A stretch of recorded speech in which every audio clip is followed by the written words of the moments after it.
नमस्कार, मैं राम प्रताप। आज आपको आंतरिक प्रवचन की विशेषताओं के बारे में बताऊंगा। इससे पहले जो है प्रवचन के कारण आपको बता चुके हैं, प्रभाव, ये सारी चीज़ें बता चुके हैं, अर्थ, परिभाषा, ये सारी चीज़ें जो है पहले इससे पहले वीडियो में आ चुकी है, आप देख सकते हैं। इसमें जो है आंतरिक प्रवचन की विशेषताओं के बारे में बताया गया है। ठीक है, जो इस चैनल पर नए हैं प्लीज़ इस चैनल को सब्सक्राइब कर लें और बेल आइकन है उसे प्रेस कर दीजिएगा ताकि नेक्स्ट वीडियो जब भी अपलोड की जाए आपके पास नोटिफिकेशन पहुंच जाए। तो चलिए देखते हैं, भारत में आंतरिक प्रवचन की विशेषताएं निम्नलिखित है। पहला जो है प्रवचन दर।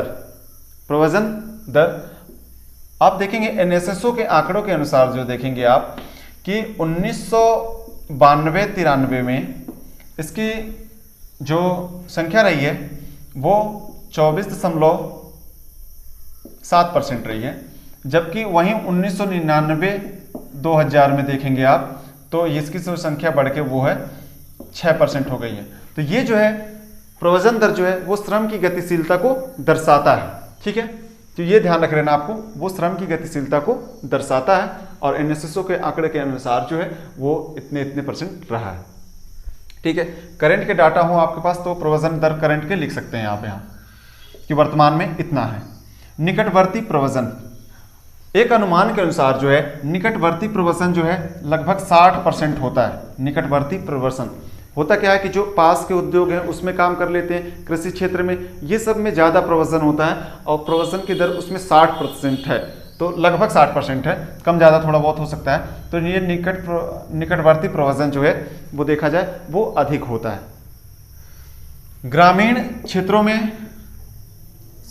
क्षेत्रों से प्रवचन आप देखेंगे तो ज़्यादा जो है वो कहाँ से प्रवचन होता है, ग्रामीण क्षेत्रों से प्रवचन कहाँ होता है, शहरों की ओर प्रवचन होता है।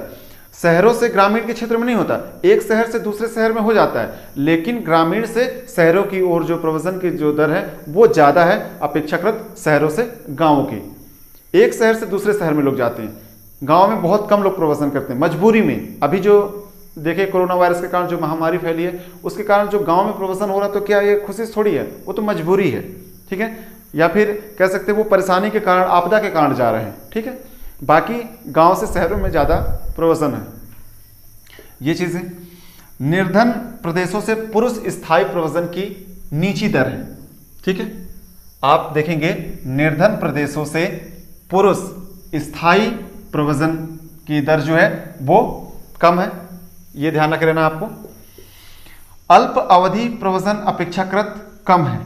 अल्प अवधि जो प्रवचन है वो अपेक्षाकृत कम है। एक आंकड़े के अनुसार जो है वो देखेंगे हम तो सीधी बात है कि 56.2% जो है ये चीज़ें जो है वो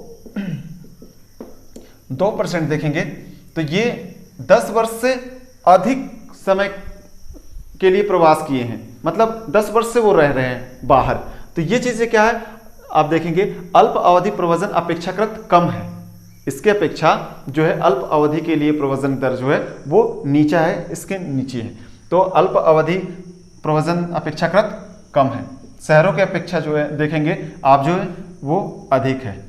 सॉरी, यहाँ पास लिखा है अल्प अवधि प्रवचन जो है अपेक्षाकृत कम है, मतलब ये दीर्घकालिक प्रवचन है, 10 वर्ष से अधिक के लिए प्रवचन कर रहे हैं लोग बाग। तो ये क्या है, ये चीज़ें आप देखेंगे कुछ ही % है जो लोग अल्प अवधि के लिए प्रवचन करके गए हैं कि 1 साल के लिए गए हैं, 2 महीने के लिए गए, 3 महीने, मतलब 1 साल से कम के लिए जो गए हैं वो अल्प अवधि प्रवचन है। तो लेकिन हम देख रहे हैं यहाँ पास अल्प अवधि प्रवचन अपेक्षाकृत कम है और दीर्घकालीन जो प्रवचन है वो अधिक है। ये दीर्घकालिक प्रवचन है, लगभग 10 वर्ष से अधिक समय से रह रहे हैं लोग बाग।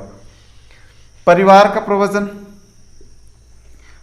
का प्रवचन तो इसमें देखेंगे आप कि एक विशेषता ये भी है कि परिवार का भी प्रवचन होता है। अगर कोई काम करने जा रहा है तो उसके साथ साथ पत्नी भी जाती है, बच्चे भी जाते हैं, सब चले जाते हैं काम करने के लिए। जैसे आप देखेंगे गन्ना कटाई, उसमें आपको ये चीज़ें दिख जाएगा, पारिवारिक या खेती किसानी वाले काम में आपको ये परिवार का प्रवचन दिख जाएगा। ठीक है, मौसमी प्रवचन भी एक विशेषता है आंतरिक प्रवचन का। मौसमिक प्रवचन में होता क्या है कि कुछ समय के लिए ही गांव में काम मिलता है, जैसे धान बोने का समय आ गया, उस समय आपको काम मिल जाएगा, काटने के समय में आ जाएगा, ठीक है, गेहूं बोने के समय में, काटने के समय में आ जाएगा। लेकिन ये समय के बाद जो है ये तो लोग बेरोजगार हो जाएंगे ना, तो ये जो है उस समय के लिए जो है वो बाहर चले जाते हैं। तो ये क्या होता है, मौसमी प्रवसन कहलाता है, ठीक है, कि मौसम में आ गए, मौसम में चले गए। तो जब उनको लगता है कि हाँ यहाँ पास गांव में काम है तो वो गांव में आ जाते हैं, जब उनको लगता है गांव का काम खत्म हो गया अब तो यहाँ काम मिलने से रहा तो वो शहर में प्रवास करके चले जाते हैं, तो वो मौसमी प्रवसन कहलाता है। ये जो है महिला प्रवसन, जो महिलाएं अकेला काम करना चाहती हैं, करना पसंद करती हैं ज़्यादा अधिकतर, तो देखेंगे कि उनका भी प्रवसन है। एक रिपोर्ट आई थी कि लगभग 20% महिलाएं जो हैं घरेलू काम में कर रही हैं दिल्ली में, 20%। तो ये चीज़ें जो है अधिक हिस्सा है महिलाओं का भी, तो महिला प्रवसन भी होता है, ये ध्यान रखना, ये भी विशेषताएं में आ जाएगा। तो ये भारत के आंतरिक प्रवसन की विशेषताएं, ये आपको मैं ये 8 पॉइंट बता दिया हूँ। आप चाहे तो इसको जो है लिख लिख के आप नोट्स भी बनाते जाएं, क्योंकि आप डिटेल में ना लिख के आप शॉर्ट में बनाते जाएं, पूरी सुनते जाएं बात को। अगर डिटेल में लिखना चाहे तो डिटेल में भी लिख सकते हैं, लेकिन नोट्स जो है वो बहुत पतली होनी चाहिए और कम समय में ज़्यादा चीज़ें आ जाए।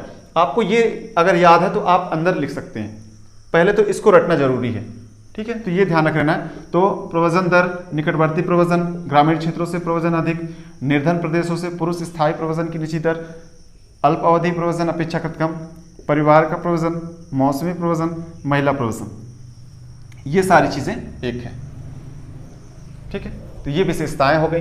आपको कई बार मैं प्रव्रजन बोला, कई जगह प्रवसन बोला, दोनों का मतलब एक ही है, ठीक है। माइग्रेशन बोले, सबका मतलब एक ही है उसके बारे में। और ये जो है इससे पहले जो प्रवचन पढ़ाया था उसी का हिस्सा है, तो ये टुकड़े में भी क्वेश्चन आते हैं। ऐसा नहीं कि बस प्रवचन लिख दिए तो आपको सारी चीज़ें लिखना है, उसमें क्वेश्चन रहेंगे कि प्रवचन की विशेषताएं लिखिए, आंतरिक प्रवचन की विशेषताएं लिखिए, बाह्य प्रवचन की विशेषताएं लिखिए, ठीक है।